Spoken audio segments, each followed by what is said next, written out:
شروع اللہ کا نام لے کر جو بڑا مہربان نہایت رحم والا ہے۔ الف لام میم، یہ حکمت کی بھری ہوئی کتاب کی آیتیں ہیں، نیکوکاروں کے لیے ہدایت اور رحمت، وہ جو نماز کی پابندی کرتے اور زکوٰۃ دیتے ہیں، اور وہی ہیں جو آخرت کا یقین رکھتے ہیں، یہی اپنے پروردگار کی طرف سے ہدایت پر ہیں اور یہی کامیاب ہیں۔ اور لوگوں میں بعض ایسا ہے جو بیہودہ حکایتیں خریدتا ہے تاکہ لوگوں کو بے سمجھے اللہ کے رستے سے گمراہ کرے اور اس سے ہنسی کرے، یہی لوگ ہیں جن کو ذلیل کرنے والا عذاب ہوگا۔ اور جب اس کو ہماری آیتیں سنائی جاتی ہیں تو اکڑ کر منہ پھیر لیتا ہے، گویا ان کو سنا ہی نہیں، جیسے اس کے کانوں میں ثقل ہے۔ تو اس کو درد دینے والے عذاب کی خوشخبری سنا دو۔ جو لوگ ایمان لائے اور نیک کام کرتے رہے ان کے لیے نعمت کے باغ ہیں، ہمیشہ ان میں رہیں گے۔ اللہ کا وعدہ سچا ہے اور وہ غالب ہے، حکمت والا ہے۔ اسی نے آسمانوں کو ستونوں کے بغیر پیدا کیا جیسا کہ تم دیکھتے ہو، اور زمین میں پہاڑ بنا کر رکھ دیے تاکہ وہ تم کو لے کر ڈولنے نہ لگے، اور اس میں ہر طرح کے جانور پھیلا دیے۔ اور ہم ہی نے آسمان سے پانی نازل کیا، پھر اس میں ہر قسم کی نفیس چیزیں اگائیں۔ یہ تو اللہ کی تخلیق ہے۔ اب مجھے دکھاؤ کہ اللہ کے سوا جو ہستیاں ہیں انہوں نے کیا پیدا کیا ہے۔ حقیقت یہ ہے کہ یہ ظالم کھلی گمراہی میں ہیں۔ اور ہم نے لقمان کو دانائی بخشی کہ اللہ کا شکر کرو، اور جو شخص شکر کرتا ہے تو اپنے ہی فائدے کے لیے شکر کرتا ہے، اور جو ناشکری کرتا ہے تو اللہ بھی بے نیاز ہے، لائق حمد و ثنا ہے۔ اور اس وقت کو یاد کرو جب لقمان نے اپنے بیٹے کو نصیحت کرتے ہوئے کہا کہ بیٹا، اللہ کے ساتھ شرک نہ کرنا، شرک تو بڑا بھاری ظلم ہے۔ اور ہم نے انسان کو جسے اس کی ماں تکلیف پر تکلیف سہ کر پیٹ میں اٹھائے رکھتی ہے، پھر اس کو دودھ پلاتی ہے، اور آخر کار 2 برس میں اس کا دودھ چھڑانا ہوتا ہے، میں نے تاکید کی ہے کہ میرا بھی شکر کرتا رہے اور اپنے ماں باپ کا بھی، کہ تم کو میری ہی طرف لوٹ کر آنا ہے۔ اور اگر وہ دونوں تجھ پر زور ڈالیں کہ تو میرے ساتھ کسی ایسی چیز کو شریک کرے جس کا تجھے کچھ بھی علم نہیں، تو ان کا کہا نہ ماننا، ہاں دنیا کے کاموں میں ان کا اچھی طرح ساتھ دینا، اور جو شخص میری طرف رجوع لائے اس کے رستے پر چلنا، پھر تم کو میری طرف لوٹ کر آنا ہے، تو جو کام تم کرتے رہے ہو سب سے تم کو آگاہ کر دوں گا۔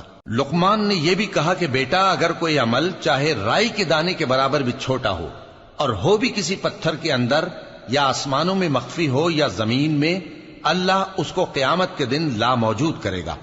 کچھ شک نہیں کہ اللہ باریک بین ہے، خبردار ہے۔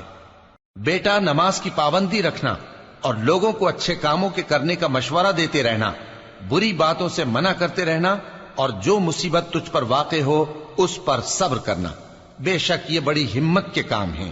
اور تکبر کرتے ہوئے لوگوں کے سامنے گال نہ پھلانا اور زمین میں اکڑ کر نہ چلنا، اس لیے کہ اللہ کسی اترانے والے شیخی خورے کو پسند نہیں کرتا۔ اور اپنی چال میں اعتدال کیے رہنا، اور بولتے وقت ذرا آواز نیچی رکھنا، کیونکہ بہت اونچی آواز گدھوں کی سی ہے، اور کچھ شک نہیں کہ سب سے بری آواز گدھوں کی ہوتی ہے۔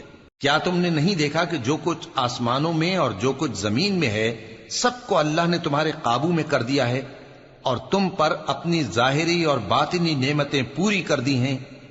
اور بعض لوگ ایسے ہیں کہ اللہ کے بارے میں جھگڑتے ہیں، نہ علم رکھتے ہیں اور نہ ہدایت اور نہ کتاب روشن۔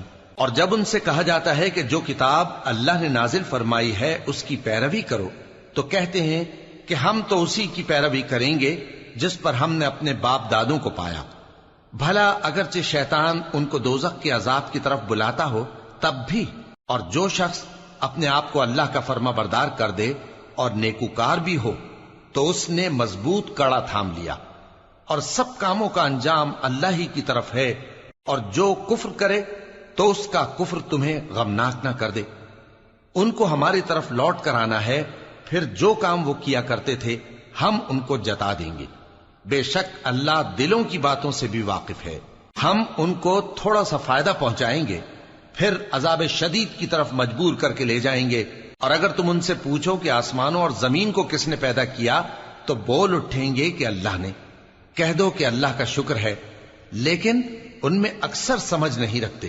جو کچھ آسمانوں اور زمین میں ہے سب اللہ ہی کا ہے، بے شک اللہ بے نیاز ہے، لائق حمد و ثنا ہے۔ اور اگر یوں ہو کہ زمین میں جتنے درخت ہیں سب کے سب قلم ہو اور سمندر کا تمام پانی سیاہی ہو اور اس کے بعد 7 سمندر اور سیاہی ہو جائیں تو اللہ کی باتیں یعنی اس کی صفتیں ختم نہ ہوں.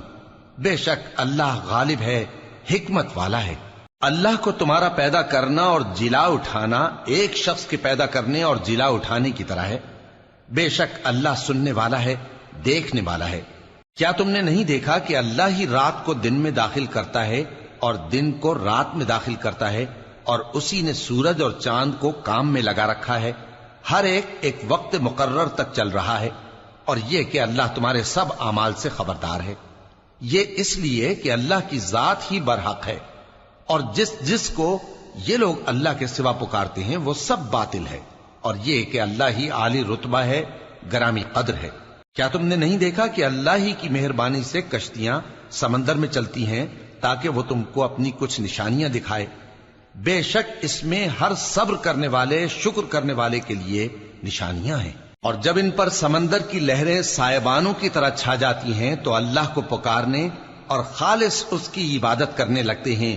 پھر جب وہ ان کو نجات دے کر خشکی پر پہنچا دیتا ہے تو چند ہی لوگ انصاف پر قائم رہتے ہیں، اور ہماری نشانیوں سے وہی انکار کرتے ہیں جو عہد شکن ہیں، ناشکرے ہیں.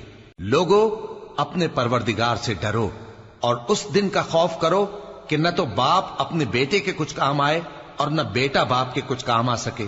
بے شک اللہ کا وعدہ سچا ہے. پس دنیا کی زندگی تم کو دھوکے میں نہ ڈال دے، اور نہ وہ بڑا فریب دینے والا شیطان تمہیں اللہ کے بارے میں کسی طرح کا فریب دے. اللہ ہی کو قیامت کا علم ہے، اور وہی میں برساتا ہے، اور وہی حاملہ کے پیٹ کی چیزوں کو جانتا ہے. اور کوئی شخص نہیں جانتا کہ وہ کل کیا کام کرے گا، اور کوئی شخص نہیں جانتا کہ کس سرزمین میں اسے موت آئے گی. بے شک اللہ ہی جاننے والا ہے اور خبردار ہے.